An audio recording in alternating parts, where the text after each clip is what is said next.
Germany laughed at America's toy diesels. The irony was inescapable. Toyota's global diesel hero, robust, efficient, purpose-built, was a US showroom zero. That judgment didn't survive real conditions. In a whiteout, with 120 units of load behind it, one of these trucks held pace through a blizzard without stalling. The failure point wasn't horsepower. It was system design. In the next minutes, we dissect why a 2L and 2LT that sipped fuel at 31/38 and then 35/44 miles per gallon became expendable once gasoline EFI hit 106 to 116 horsepower and gas prices relaxed. You'll see how water separators, cold start systems, and heavy-duty batteries solved real problems, just not the ones Americans were paying to solve. The answer was simple in Australia and South Africa. Keep fuel burned, parts cool, and trucks working. In the US, the answer shifted to comfort, speed, and showroom polish. That split decided the L family's fate. Toyota launched the diesel mission in 1981 under smog-era pressure and high fuel costs, dropping a purpose-built L series into the Hilux, sold as the pickup here, with a 5-speed and long-bed utility bent. The goal was systemic efficiency, not a marketing flourish.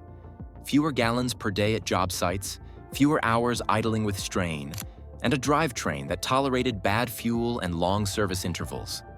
This was industrial logic wrapped in a compact truck. The traits that carried it across mines and farms, low rev torque, conservative fueling, heavy castings, ran into a different test in US suburbs. Buyers judged by throttle response, cabin calm, and how easily a short on-ramp merged at 65. The diesel's strength lived below 3,000 RPM. The test drive lived above it. Meanwhile, overseas markets paid for utility and longevity. Fleets kept trucks for a decade, measured cost per kilometer, and punished engines with heat, dust, and load. In the United States, the pickup was drifting toward a car with a bed. Quieter, quicker, fitted with better seats and sound deadening. The transformation was gradual but unmistakable. On paper, diesel held a stunning advantage. Early ratings around 31 city and 38 highway, then as high as 35 city and 44 highway in 1984-2 WD form, contrasted with gasoline EFI that inched up in economy but jumped in horsepower. Gas engines climbed into the 106 to 116 horsepower band by the mid-80s and felt it in the first 200 feet. The diesel's gap wasn't abstract. It was felt at every light. The regulatory backdrop compounded the mismatch. EPA emissions rules tightened, certification became costlier, and the diesel's compliance cycle demanded engineering dollars just as pump prices cooled from their crisis peak. That pricing pressure hit a niche option hardest. The spreadsheet punished the engine that sold on long-term savings. Dealers leaned into behavior they could close.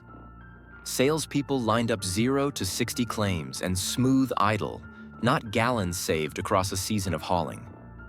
Shoppers took short loops near the dealership and found clatter, a narrower power band, and a truck tuned for work rather than sprint. The irony was inescapable. The diesel's advantage required time and load to reveal itself. The US sales process didn't grant either. As interiors softened and suspensions chased ride quality, the system rewarded quiet torque converters and quicker shifts, not parsimonious torque through a manual gearbox. The more refined the pickup became, the less oxygen remained for a slow, work-first diesel to justify its space on the order form. This was not a technological failure. It was a market selection. The lesson was harsh but clear. Toyota's diesel wasn't obsolete. It was misaligned with a structure that prized speed and comfort. If that's true, the next question is obvious. Why did Toyota overbuild the diesel so carefully in the first place? What problem does a water separator solve if your buyer never sees water and fuel? In markets where diesel can carry condensation from drum storage, it prevents a silent wrecking of precision parts. In a suburb with frequent turnover at regulated stations, it trips a light, gets drained, and the owner wonders why it exists. The irony was inescapable. The component did its best work when the fuel system never had to prove itself. Toyota didn't adapt a gasoline block. It built the L family as a diesel from the first casting, thick webs, large main bearings, and a head designed for heat flux that lingers under load. That foundation allowed Toyota to add diesel-only systems without compromise. Glow control that staged current precisely, dual heavy-duty batteries sized to spin a high-compression starter, and a cooling and lubrication envelope meant for punishing duty cycles. This was systemic design, not an accessory bundle. Those additions carried weight and cost. They were insurance policies against bad fuel, hard freezes, and hour after hour idling. In a clean fuel metro commute, the payoff stayed invisible. Yet the mechanical consequences were concrete. The separator kept free water out of the injection pump. The glow strategy reduced white smoke and misfires at dawn. The dual batteries delivered cranking speed that saved rings and starters in cold-soaked conditions. And the oversized radiator and oil capacity held temperatures steady on long grades. Fewer hotspots, less coking. Pumps lived longer. Cold weather packages turned that logic into outcomes. In northern states and Canada, trucks with the full electrical spec and intake heat cycled faster, started cleaner, and kept voltage stability for lights and heaters at idle. Move the same package to Australian stations with mixed storage or African fleets refueling from tanks that see dust and heat, and the rationale became obvious. The separator filled. The warning light mattered. The glow cycle prevented a stall that would strand a crew far from parts. Inside the cylinder, Toyota favored combustion stability over peak output. Chamber geometry and swirl control aimed to atomize fuel thoroughly at lower piston speeds, trading headline horsepower for consistent torque. On the 2LT, boost stayed conservative, a choice that kept exhaust gas temperatures manageable and spared pistons and valves when pulling at altitude or into headwinds. This wasn't detuned by accident. It was calibrated to survive. The system worked under chaos, contaminated fuel, repeated cold starts, hours of idle steep climbs with the fan locked. Those conditions remained rare in US commuter use. The benefit hid beneath quiet commutes and clean diesel from high-volume pumps. The lesson was harsh but clear. Toyota engineered for harsh reality. The US wanted daily civility. So when the brochure promised durability, the street demanded something else. If reliability was overbuilt, where did the spec sheet lose the sale? Power. Why didn't 35 miles per gallon change minds? Because the test wasn't a ledger. It was a short loop with 2 on-ramps and a sales rep timing your merge. The paradox was mechanical and psychological at once. Lay the numbers side by side and the story settles fast. The 2.4-liter 2L diesel in 1984 made 75 horsepower and 114 pound-feet. The 2.2R gasoline made 100 horsepower. The EFI 22RE stepped to 106. The 2LT turbo nudged torque to 137 pound-feet and horsepower to 84, while EFY gas crept toward 116 by 1985. The diesel's advantage was fuel used per mile. The gasoline engines owned the sprint. That deficit showed up immediately. Off the line, diesel hardware added curb weight, and gearing favored load pull rather than snap. You felt the pause, then the push, then the shortness of the power band as the tach ran into a ceiling. Passing required space and planning. The EFI truck, with broader breathing and lighter mass, answered with a clean, linear shove. The irony was inescapable. Drivability compounded the gap.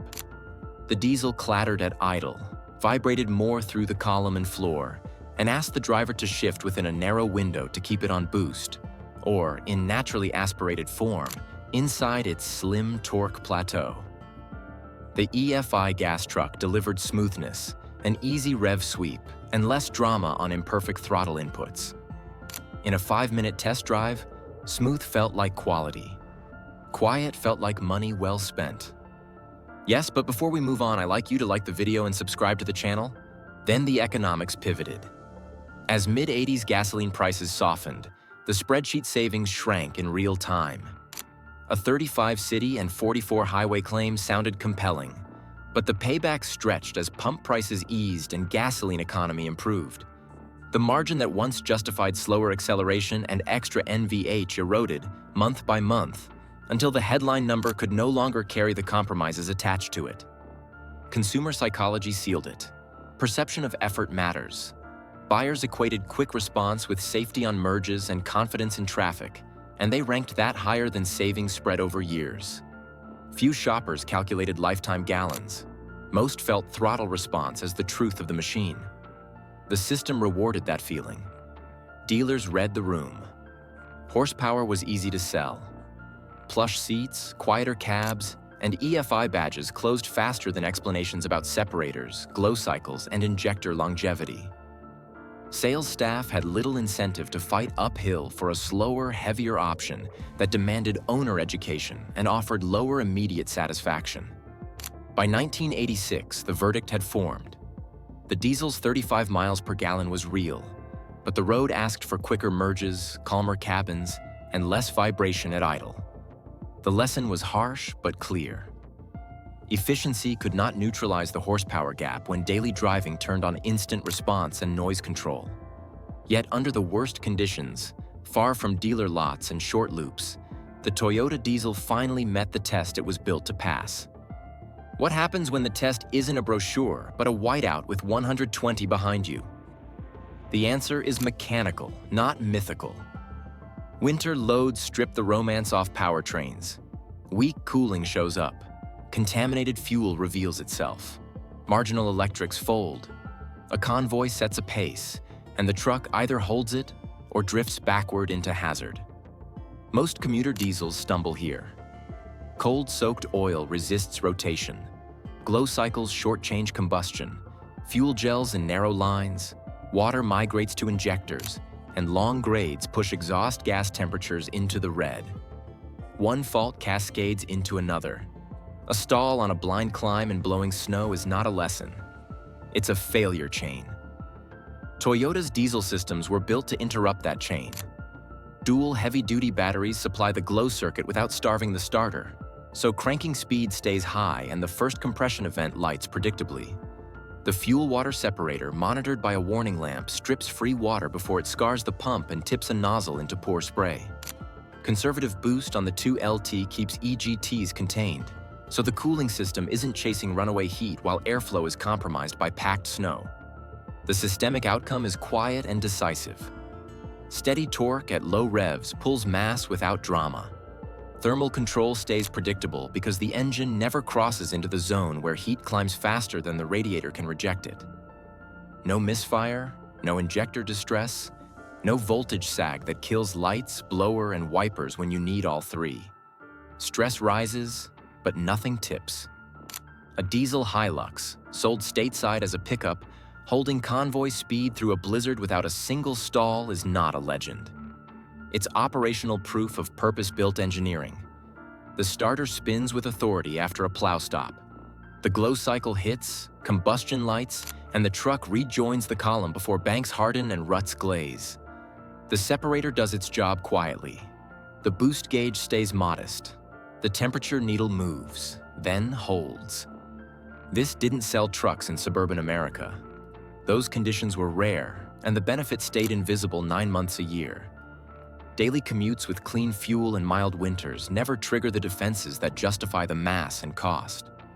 Buyers heard clatter more than they saw resilience. They felt the slower merge more than they valued a system that never panicked under load. Across mines, farms, and remote highways, the same outcome wasn't heroics. It was Tuesday. Fleet managers in harsh markets judged on uptime, service intervals, and predictable behavior when the environment turned hostile. The diesel's hidden arsenal delivered that day after day without ceremony.